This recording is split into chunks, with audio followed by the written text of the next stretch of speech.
Hey, YouTubers, Tazman here, bringing you another episode of Tazman's Dungeon AI, or AI Dungeon, not Dungeon AI. Sorry. So in our last episode, we kind of talked about some cool things. Let me just double check. I don't think I had any real comments. Um, so we talked about times where the AI might be trying to tell you that a story card might be a good thing. And we kind of discussed that part of that reason is because the AI can only deal with things that are in the context that are being sent, things that are in the stored memories and stuff like that. It's a hit or miss whether they actually do it. I did remember one other thing that I wanted to talk about story cards and how powerful they can be. So we're gonna go into, I don't think it matters which one we actually go into. Let's just go into one of these and see if it'll be good enough. One thing I think didn't I mention in here that, yeah, so we were doing this. One other thing I've been experimenting with, and maybe you guys can help me come up with the right verbiage to make it actually work properly, is one of my pet peeves is that when a new character is introduced or something like that, it doesn't give you any information. Um, and I've been trying to come up with the right wording to have in the AI instructions that might have it say, okay, when a new character is introduced, in fact, let's just put it in here and I'll read it to you. And it kind of, parts of it seem to work, but it doesn't always seem to do it. So I'm going to grab really quick because I just put it in a notepad plus plus thing. But if I go like this, Control C here, go ahead and paste this here. So you can see I have when a new character or characters or NPCs are introduced into the story, give a brief description of them, including their hair color, style, eye color, unique quirk, age, and generate them a first and last name. The one thing it seems to not ever do is generate that first and last name. But I did want to point out that you can actually use the story card generator to actually get this same type of information. You just might want to reword how you actually say that because it's not well, it kind of is, but isn't. So if we come in here and we're just going to create a character, for example, did I choose? Okay, character. And, um, oh, I wonder if I still have in my other one. I actually generated a pretty decent one, I think it was. Give me just a second while I pull up. Hopefully I didn't delete that. I might have deleted that story though. I actually think I might have. We can kind of restructure or figure it out, but it actually is a lot more intelligent than I thought. So as you can see, this under generator settings right here. Oh, is this the one I wanted? Oh, it did. Oh, sweet. I did the testing in here. I didn't know that. That does remind me of another thing. If I go back here again, I did notice we actually have a scale that we can get, so we can hurry and do that. I just opened a second window, so we'll close that in a second. We'll go back. I am so glad I did it here because I was like, in my other testing of my paid one, uh, I thought I did that same thing, and uh, I thought I deleted it, and I was like, oh no, I didn't want to delete that. So as you can see here, this is kind of the same type of thing, but what I've written here is generate a first and last name if one is not provided. If only a first name is provided, generate a last name. Also, create a description for the character that includes hair color and style, eye color, age, height, a body description, and an interesting quirk. Also, give them a job title, or if a student, what they're majoring in or what their schooling is. And this actually worked, which was really cool. So if I go over here to details, and if I hit, just generate entry with AI. This one will generate a name and the entry, I guess, but I think this even did the same thing. So I don't think it matters which one because it detects there is no name there. So as you can see, it came up with this Kaida Suagi. That's actually kind of impressive because I've never actually had it generate a name that it seems like it really likes Sarah. It really likes the last name of Blackwood. Of what were those other ones I was seeing? Blackwood always seems to be really big. And Sarah, Emily, Jake from State Farm. Um, but anyway, what I found is with that verbiage that I have, so here you can see, although it seems to kind of almost be the exact same, they're always a cartographer. I'm not sure why. I might have to add verbiage. Don't make them always a cartographer. Okay, let's look at this. So we have the name, and once again, it wants to have that name down here because this is not passed. Remember, this is not passed to the AI. So if you just say she, he, whatever. In fact, I didn't even say it was a she. I just said it was a character. Um, and then, of course, here's our trigger. So those things are not passed to the AI. The only thing the AI gets will be this chunk right here.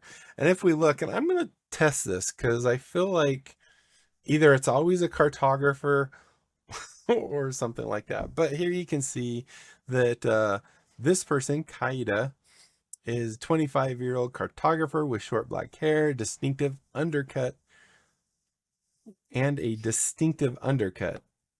I guess hairstyle. Bright green eyes, a lean athletic build, standing 5 feet 8 inches. I didn't even tell it to do that. She has a quirk of collecting unusual maps and navigating using celestial bodies, and is known for her exceptional knowledge of terrain and geography. So it generated us a nice little character there. I'm going to try it again because I'm really curious if this next one, in my testing, I think it was a cartographer too. So let's go ahead and I'm going to say generate again. Okay. But it is a cartographer still. I guess cartographers it is Kaida too, isn't it? No, wait. Yeah, Kaida. Yeah, could use work. Maybe I need to say generate a unique first name. But here's one thing I did want to point out. If I delete all this, and let's say we create, let's do Cindy, for example, Cindy.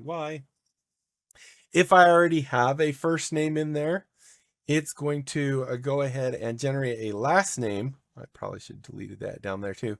But oh, look, there's that Blackwood.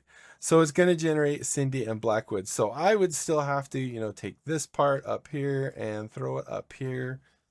Maybe I don't think I put a space in there. I should have held control. I'm not doing very good right now, I guess. So if I hold control, there we go. So you can see there's that Blackwood that I told you about. However, if we delete this, is this still, a botanist? We got something else finally. Well, that's good news. Let me go ahead and delete this. But I did find also, let's say we do Cindy, Hilton, maybe. She's an heiress of the hotels. Hilton. So if I actually do that and now I click it, it will actually use that name. So that part does seem to work. I haven't really tested to see if that's a default feature and maybe we don't need that verbiage. So this one is still a botanist. So Cindy Hilton is a 25-year-old botanist with curly brown hair and green eyes. She's 5 foot 8 inches tall and has a lean athletic build. She has a quirk where she talks to plants. Cindy works as a researcher at a local nursery. She is responsible for discovering a new plant species and studying their properties. She is driven by her goal to create a new medicine from rare plant species. I'm really curious about this now. I want to go check it. We're going to do a test. So we're going to go into generator settings and I'm going to remove this part. In fact, I'm going to take the whole thing real quick. Control A. Just so I have that verbiage in my notepad document that I'm playing with. Go and hit enter a couple times, paste it there. So I want to see if that's a default thing. Maybe what I've typed here is just its default way of working anyway. So we're going to do that. So now I just want to set this to say create a description for, maybe I need to say create a character.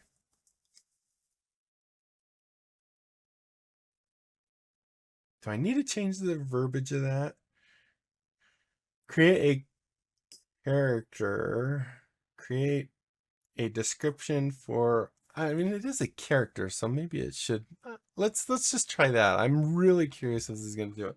So let's go ahead and say April.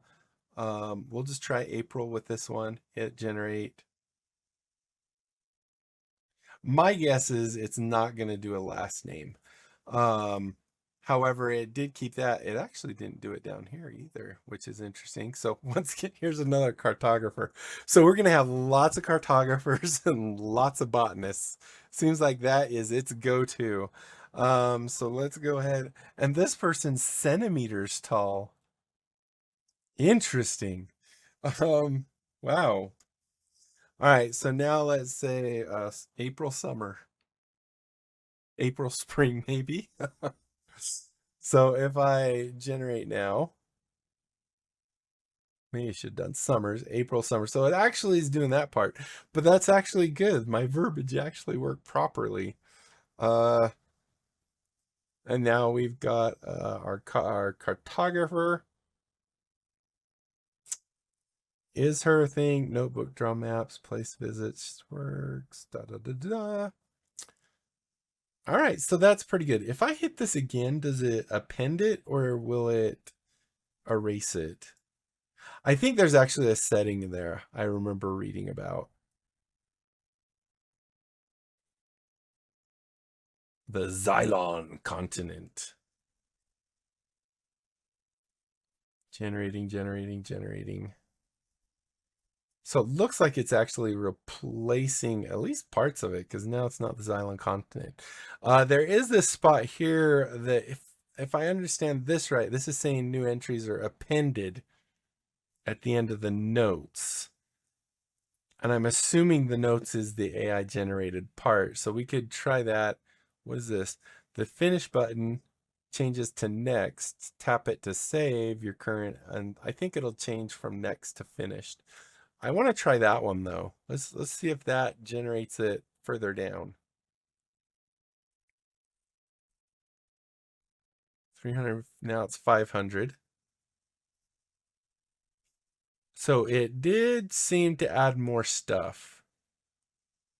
So there you go.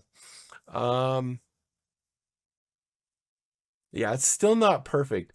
One thing I did want to mention though, I'm gonna hit finish real quick. I haven't checked it here, but one thing you might have to do, at least for a tiny bit, is they've ran into some issues that I've seen, and they're resolving them. But part of their resolution is to, as a default kind of blanket thing, is go disable the memory system and the carousels. The carousels, just so you know, are right here. I'm gonna middle click here. And if we kind of scroll down, you'll notice we don't have any of those little carousels of stories. Why that was causing issues, I don't know. But they also said that they were disabling the memory system for things. So I think that's this right here, dynamically store, retrieve keys, information from your adventurer. And I think this one isn't defaulted on, but this one is the memory bank. So you might want to come in and make sure that when you're doing a story that you're turning on the memory bank. I'm going to double check. I don't know if oh, I just made an oopsie. Let's go ahead and check on my main one. If I go into, say, this one that I've been running for a while, and go under gameplay and memory system. Yeah, it's showing disabled on this one as well. So they might have actually had it, even your past stories will be set to default off. So that might be something you want to turn back on so that you can do that. Or you could be patient, and let them have it. I mean, so I think you're really on the free account, especially. I think if I understand right, and I might not totally understand everything, if we continue on this, the memory system is where we were looking at lost memories and stuff. So if we come into here, I'm assuming you'd be able to see it in here. If we go here and then say under adventures and memories, uh, this one doesn't go very far. Let's go to the other one that we actually, I think we were losing memories and everything. So let's hit exit real quick. So this one that's 655 in,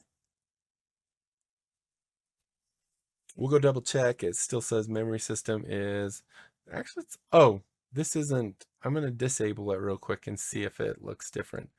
So I don't think we can do view context. We have to actually do this.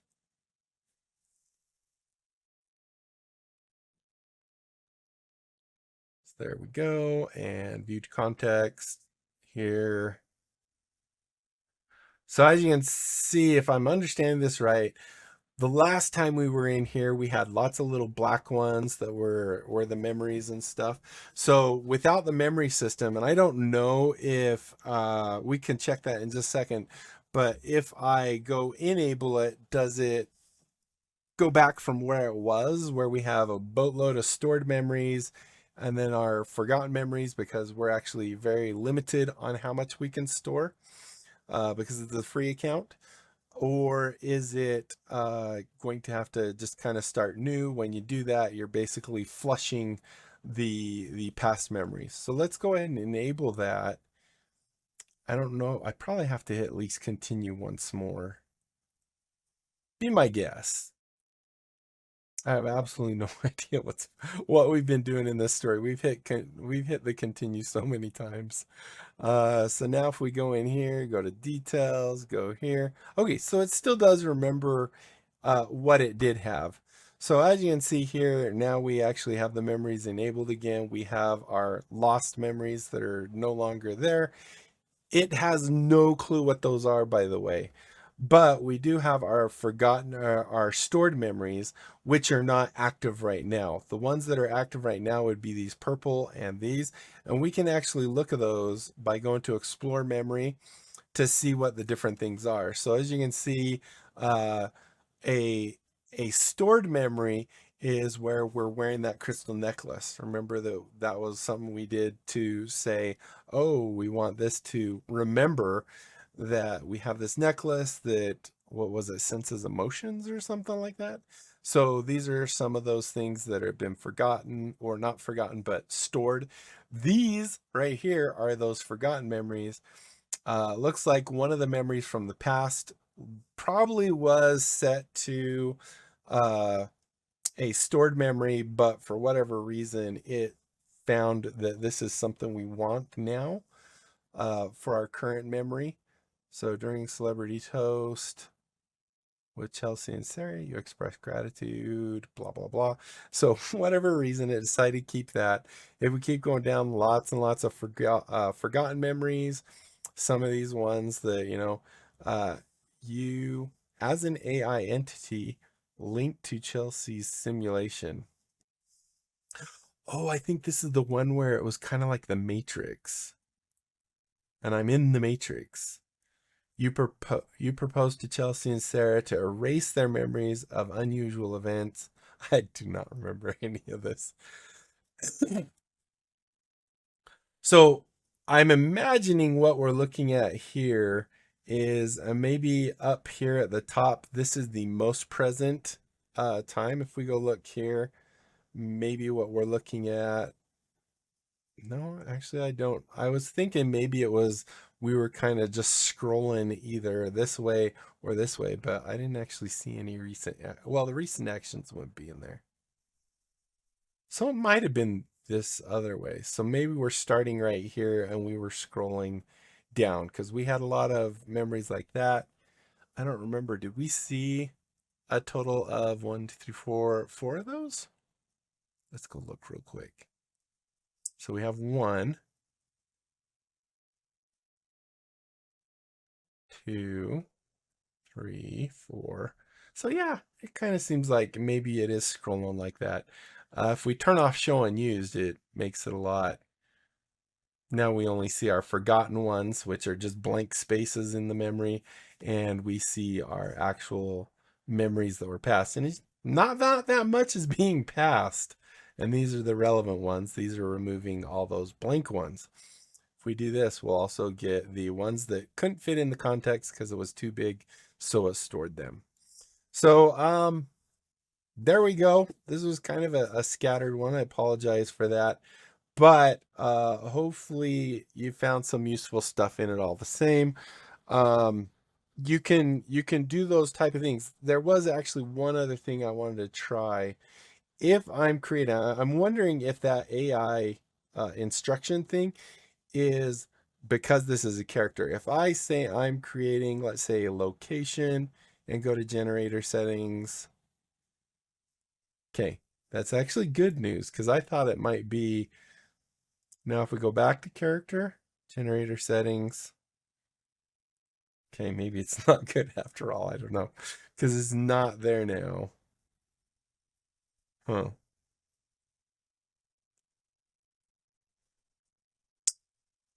Interesting. I'm not sure what actually cleared that out. I didn't delete it, right? So this is a character. Now it's a location. So this is why you would want something like Notepad++ or Obsidian. I actually use Obsidian a lot because then I can actually create links and stuff like that. You just need to know very, very basic markdown language. And I have a whole tutorial series, video series on my channel if you want to learn about that as well. More along the lines of how to use it for doing RPGs and stuff. But anyway, I think this will do. I think we kind of covered enough about the story cards and using those generators, and also with the current issue that they've been having and disabling the memory. If you're playing and you're really realizing that, man, it's really forgetting a lot, go check those memory settings. And if you need them, go ahead and re-enable them. If not, then, be nice because it puts less load on their servers. They can do whatever they're doing. So thank you guys so much for watching. Hopefully you enjoyed. If you did, be sure to leave a thumbs up down below. Aside from that, comment, like, and subscribe. Click that little notification bell. Join my Discord channel. Information is in the video description. Tell other people about my channel. I'm checked out. If they like what they see, they can join the channel, sub, they can subscribe. We grow the channel. Everybody wins in that case. I think this is kind of cool. I am getting so close. I'm at 1973 according to this, which is a year after my birth year. 1972 is when I was born. But 1973, which means I am a mere, what is that, 27 subs away from 2,000 subs, which is epic. I keep saying a whole lot. Idiosyncrasy, sorry about that. I almost said it again. So that is it, my friends. Until next time, I'll be seeing you later. Bye.